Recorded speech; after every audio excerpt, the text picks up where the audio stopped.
로마서 8장 28절부터 30절까지 말씀으로 은혜 받고자 합니다. 로마서 8장 28절에 하나님의 사랑하는 자 곧 그 뜻대로 부르심을 입은 자들에게는 모든 것이 합력하여 선을 이룬다는 성도의 견인교리를 우리가 지금 공부하고 있습니다. 하나님께서 미리 아신 자들을 또한 미리 정하시고 미리 정하신 그들을 또 부르시고 부르신 자들을 의롭다 하시고 영화롭게 하십니다. 이것은 하나님께서 그의 자녀 삼은 자들은 결코 그 신분과 지위를 영원한 운명이 번복되거나 취소되거나 포기되지 않게 하시는 그 성도의 견인 교리입니다. 우리가 우리의 신앙을 지켜내는 것이 아니라 하나님께서 그 부르신 자들을 결단코 놓치지 않는다는 교리가 바로 견인 교리입니다. 이 견인을 한문은 이렇게 이 구절견입니다. 그 다음에 참을림자가 있죠. 참을림자. 이 견인교리입니다. 참을림자.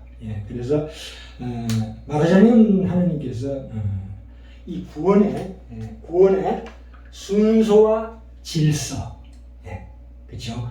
방법, 내용, 적용 중에서 이 순서와 질서에 대해서 오늘 말씀드리고자 합니다. 그러면 이게 구원의 견인교리라는 것은 이 순서를 얘기하는 거예요, 그죠? 구원의 순서, 순서에서 뭡니까? 하나님이 미리 아신 자들, 미리 아신다, 예지라고 합니다. 첫 번째 예지, 그 다음에 미리 정하신 예정입니다. 그래서 그 미리 정하신 그들을 부르시고가 소명이죠. 각자의 상황은 다릅니다만 하나님께서 우리를 부르시는 때가 있습니다. 그죠? 그 다음에 그 부르신 그들을 또한 의롭다 하시고 칭의입니다. 칭의. 그죠? 그 다음에 의롭다 하신 그들 또한 영화롭게 하셨느니라. 그게 영화입니다. 이 5단계를 누가 하신다고요? 하나님이 하신답니다. 아멘. 그래서 하나님께서 우리를 끌고 가십니다. 어디로? 영화롭게 하셨느니라. 이 완료형입니다. 과거 완료. 하나님은 아멘. 시간과 공간을 초월하신 분이기 때문에 이미 그건 다 이루신 겁니다. 아멘. 그것을 우리 시간과 공간 속에서 우리를 끌고 가신다 이거예요. 아멘. 그래서 우리는 거기에 견디고 인내하는 그 과정이 필요하다 이거예요. 견디고 인내하는 과정. 그래서 그것이 바로 이 내가 이루는 성화의 과정이라고 합니다. 그죠? 아멘. 우리가 이 구원이라는 것은 단순히 죄를 용서함 받는 것만이 아니라 그 이상으로 옳다고 인정받는 것이 중요합니다. 그렇죠?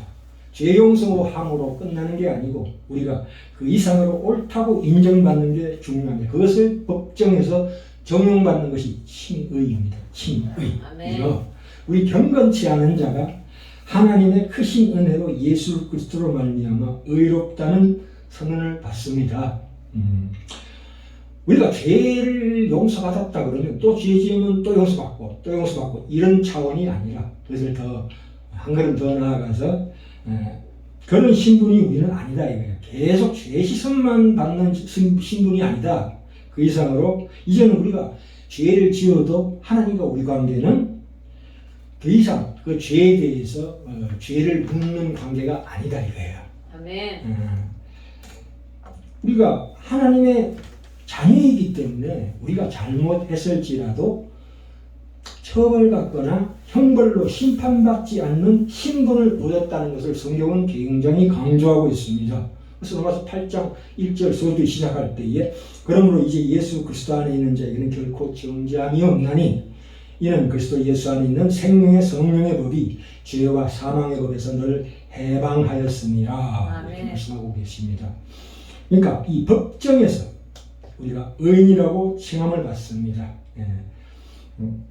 다시 한번 말씀드립니다. 우리가 그 예수 그리스도를 말미암아 용서받은 정도가 아니라 앞으로 하나님과의 관계에서 전혀 형벌과 처벌의 대상이 안 되는 법적인 지위, 그게 은혜, 칭의라는 거지요. 선물로 받았다 이 뜻입니다. 아멘. 로마서 5장 1절에도 그렇죠. 그러므로 우리가 믿음으로 의롭다 힘을 얻었은즉 우리 주 예수 그리스도로 말미암아 하나님은 더불어 화평을 누리자. 당연한 결과 아니겠습니까? 아멘. 그래서 우리 기독교 신앙이라는 것은 단순히 나의 어떤 욕심, 나의 행복, 나의 소원 그런 것과 연결되는 것보다 더 크다 이거예요. 그런 것 정도가 아니다 이겁니다. 아멘. 그렇게 신앙을 이해하시면 안 된다 이 말입니다. 그 다음에 제일 마지막에 있는 게 영화인데요. 영화. 이 영화입니다. 주 앞에 구원을 얻은 이후에 죄와 악의 모든 영향과 결과로부터 온전하게 구원받는 것을 영화라고 봅니다. 그래서 예수님 재림하실 때 우리가 받을 은혜입니다. 그죠? 그게 완료형으로 되어 있습니다. 이것이 하나님의 왜 완료형으로 되어 있느냐 하면 이것이 하나님의 의지요 약속이기 때문에 반드시 일어날 수밖에 없다 이 뜻입니다. 아멘. 자 이제 요한일서로 가볼까요? 왜 이것이 일어날 수밖에 없는가를 우리가 말씀으로 한번 확인해 볼까 합니다. 요한일서 3장 3절에 보시면 이 성경이 우리에게 가르치는 것을 우리가 분명히 봐야 합니다. 이 누가 우리를 그리스도의 사랑에서 끊으리요 환난이나 공고나 핍박이나 기근이나 적신이나 위험이나 칼이랴 아무도 끊지 못한다 이 말입니다. 이것은 분명한 것입니다. 그래서 성경은 우리에게 이렇게 권합니다. 요한일서 3장 3절에 보시면 주를 향하여 이 소망을 가진 자마다 그의 깨끗하심과 같이 자기를 깨끗하게 하느니라. 무슨 소망이요? 바로 우리를 영화롭게 하셨느니라 라는 그 소망을 가진 자마다 그의 깨끗하심과 같이 자기를 깨끗하게 하느니라. 이건 현재 완료형입니다. 현재형이에요. 그렇죠? 그래서 이 누가 우리를 그리스도의 사랑에서 끊으리요? 이것은 분명한 것입니다. 우리가 여기에 적합하게 살지 않으면 그것은 우리 잘못입니다. 그죠? 하나님께서 우리를 부르시면은 결코 후회가 없습니다. 하나님은 부르신 영혼을 결코 놓치지 않습니다. 아멘. 그래서 우리는 힘을 내야 합니다. 우리는 두려운 마음으로 우리를 부르신 하나님 앞에 나갈 준비를 해야 합니다. 그를 만날 준비를 해야 된다 이 말입니다. 그것이 우리 영광이요 자랑이요 특별히 책임입니다. 성화는 우리의 책임입니다. 3장 6절 가볼까요? 3장 6절. 그러니까 그 안에 거하는 자마다 범죄하지 아니하느니 범죄하는 자마다 그를 보지도 못하였고 그를 알지도 못하였느니라. 이 무슨 말씀이냐면 참된 신자가 범죄하지 않는다는 그러한 말씀이 아니고 상습적으로 죄 가운데 살지는 않는다는 의미입니다. 그러니까 왔다 갔다 한다 이겁니다. 그렇죠?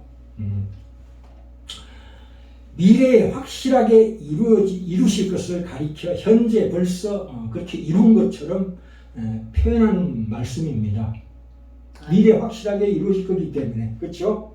하셨느니라 하셨기 때문에 현재 벌써 그것이 이루어진 것처럼 그 말씀이 이렇게 표현되어 있어요. 현재 완료. 그렇죠? 그래서 3장 9절 볼까요? 3장 9절. 그래서 이런 말씀이 이어서 나옵니다. 하나님께로서 난 자마다 죄를 짓지 아니하나니 이는 하나님의 씨가 그의 속에 거함이요 저도 범죄치 못하는 것은 하나님께로서 났음이라 이렇게 나갑니다. 그래서 결론이 어디로 갑니까? 3장 14절로 갑니다.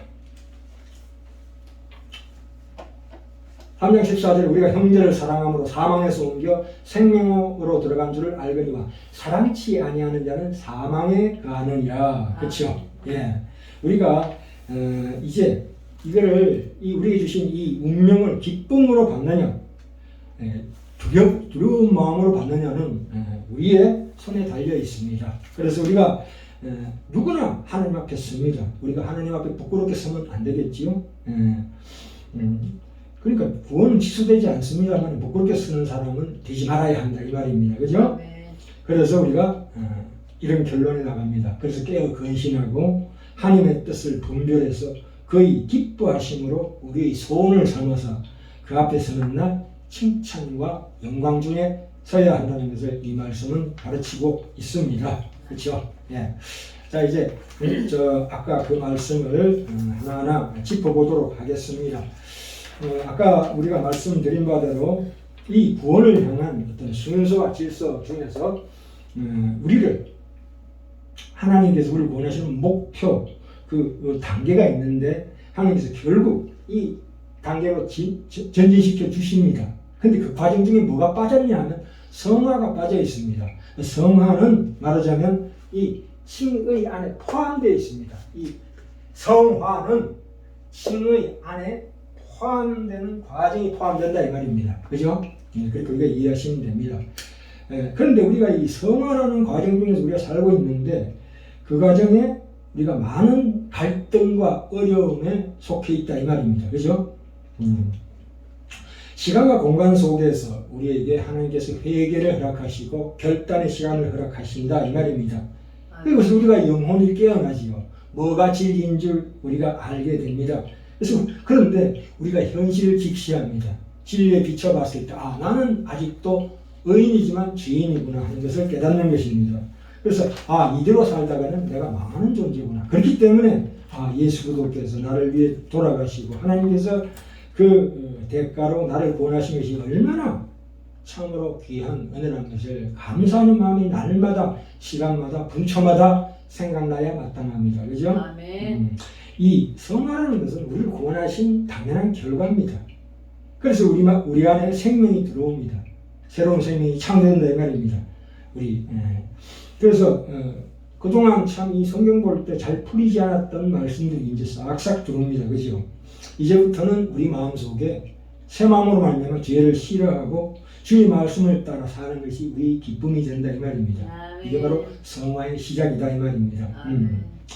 야고보서에 보시면 행함이 없는 믿음은 헛것이라는 것은 이 믿음을 소유한 자에게는 반드시 행함이 나온다는 표현입니다. 그렇죠? 아멘. 왜 그렇습니까? 요한일서 3장 2절 3절 아까 확인했죠? 주를 향한 이 소망을 가진 자마다 그의 깨끗하신과 같이 자기를 깨끗하게 하느니라 라는 말은 신자들이 거룩을 사모하고 경건을 연습해야 되는 이유는 그것이 구원받은 신자들의 본성이기 때문입니다. 아멘. 우리가 반드시 천국 가서 우리가 천국을 체험하는 것이 아니라 하나님께서 성령으로 말미암아 우리 안에 내주하심으로 내 속에 천국이 임해 있는 상태입니다. 그래서 성령님이 내 안에 내주하셔서 나를 성전 삼아 살고 계시기 때문에 나의 본성은 어떻게 됩니까? 바로 그것이 신자의 본성이다 이 말입니다. 아멘. 그러니까 주를 만나고 싶은 마음이 우리 마음에 생긴다 이 말입니다. 주를 사모하는 마음이 우리를 거룩하게 합니다. 아멘. 주를 사모하는 마음이 우리를 거룩하게 한다. 예전에는 우리가 하나님을 모르고 구원을 받기 전에는 죄를 짓는 것이 우리의 본성이었지만 이제는 성령님으로 말미암아 그 인침받은 자들은 그 본성이 하나님을 바라보게 되고 사랑하려고 하게 되는 그게 우리 본성이 된다 이 말입니다. 아멘. 구원 얻고 난 다음에 죄 지으면 편합니까? 편치 않습니다. 그러니까 하나님의 뜻을 따라 사는 것이 우리 기쁨이요 행복이 된다 이 말입니다. 아멘. 왜 그래요? 하나님께서 우리 안에 새로운 생명을 창조해 주셨기 때문입니다. 그죠? 아멘. 그렇기 때문에 이 성화는 우리 책임입니다. 그죠? 근데 우리가 시중에 보시면 영에 속한 사람이다.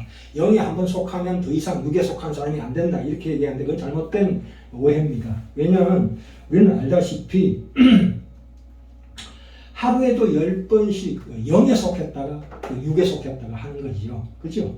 그것은 하나님께서 허용하십니다. 그죠? 그래서 베드로 같은 경우에도 그러죠. 처음에 베드로가 뭐라고 그랬습니까?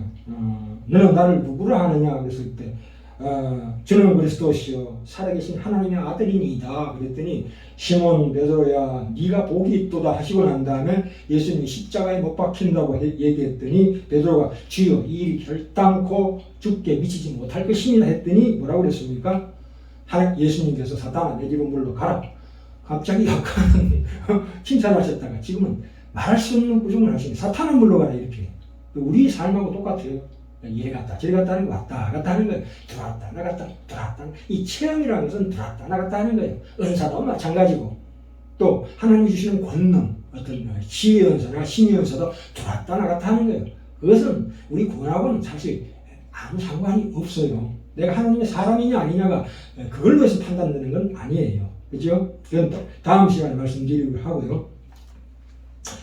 그러니까 하나님의 자녀가 하나님의 말씀을 따라서 살았다가 못 살았다가 합니다. 그거는 이제 구별되는 단계가 아니에요. 그걸로 구별하려고 그러면 구별하시면 안 돼요. 그죠? 말하자면 성화라는 것은 하나님으로 출생해서 어린아이다 이거예요. 어린아이다. 그러니까 커가는 과정이 필요하다 이거예요. 그죠?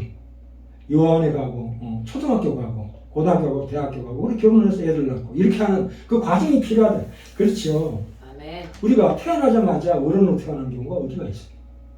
태어났다는 것은 칭의라는 것은 새로 태어난 거예요. 태어나서 이제 그 과정을 밟아 나가라 이거예요. 진화와 공간 속에서. 그래서 결국은 영화로 간다. 영화롭게 된다. 어른이 된다. 성숙하게 된다 이 뜻입니다. 아멘. 성숙하게 되는 것까지는 하나님께서 다 책임져 주시지만 그 과정 중에서 나의 책임이 추가된다 이 말이에요. 누구나 하나님의 자녀로 태어납니다. 칭의라는 것은 그죠? 그러나 각자가 그 말씀을 따라서 자기를 채찍질하고 경건을 영습하고 거룩을 노력해서 커가는 것입니다. 그것은 누가 책임져 주지 않습니다. 내가 책임져야 합니다. 그래서 이 성화는 노력한 만큼 갖춰야 되는 신자의 그 정체성입니다. 신자의 그 신자다움이다 이렇게 이해하시면 됩니다. 예. 그래서 이 성화는 기도해서 얻지 못합니다. 기도 아무리 하지 말고 내가 하나님 나에게 거룩을 주시옵소서 그런 기도보다도 이 구원은 선물로 받는 거 맞아요. 맞지만 이 성화는 연습해야 합니다. 그 경건을 삶 속에서 연습해야 된다. 내 이웃을 사랑하고 부부간에 화목하고 서로 피차 복종하는 그런 훈련이 필요합니다. 이웃에게 화를 많이 풀지 마라. 그지요?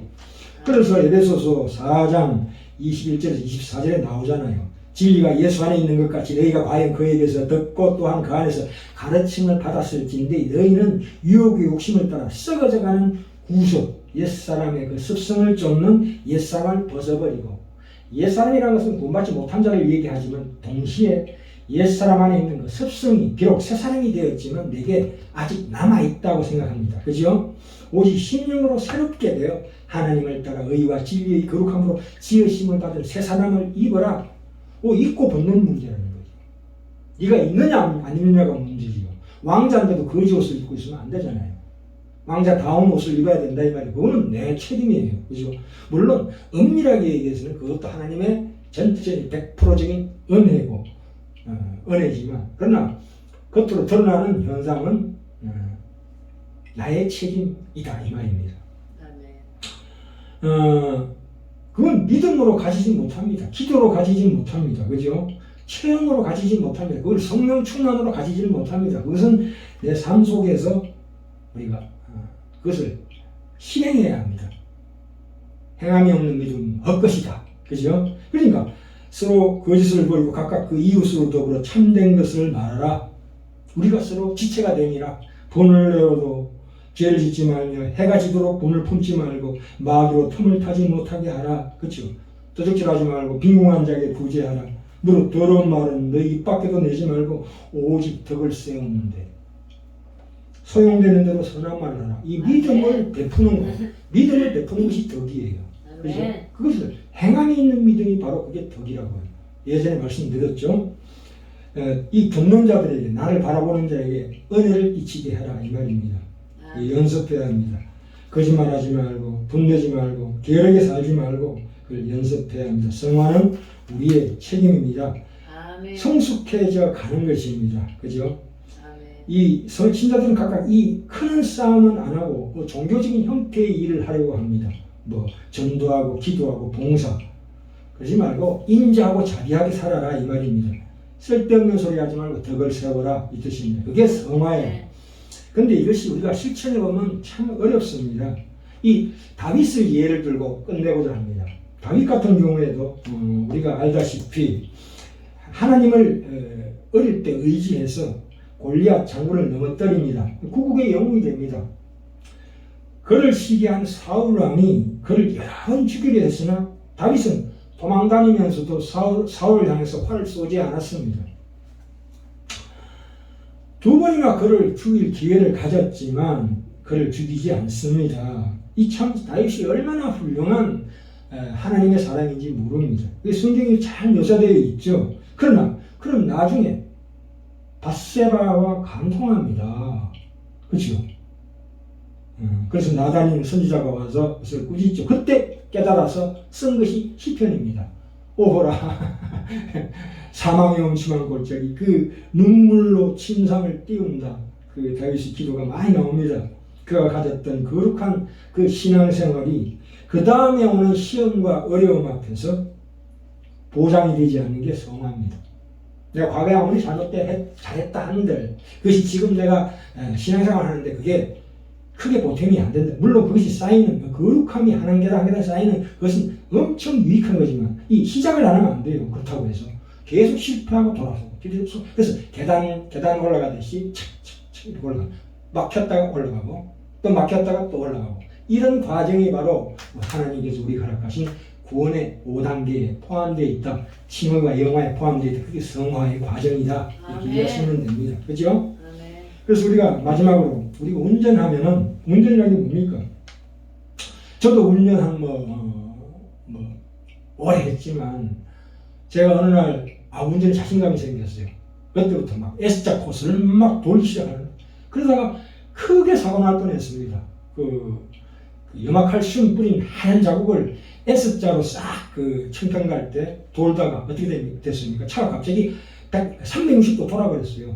도로에서. 만약 뒤에서 차가 급정거하지 않았으면 저는 큰 사고 나서 죽을 뻔했습니다. 그 밑에 낭 떨어지였어요. 청평 가는 그 길이 있거든요. 그때 아참을 했습니다.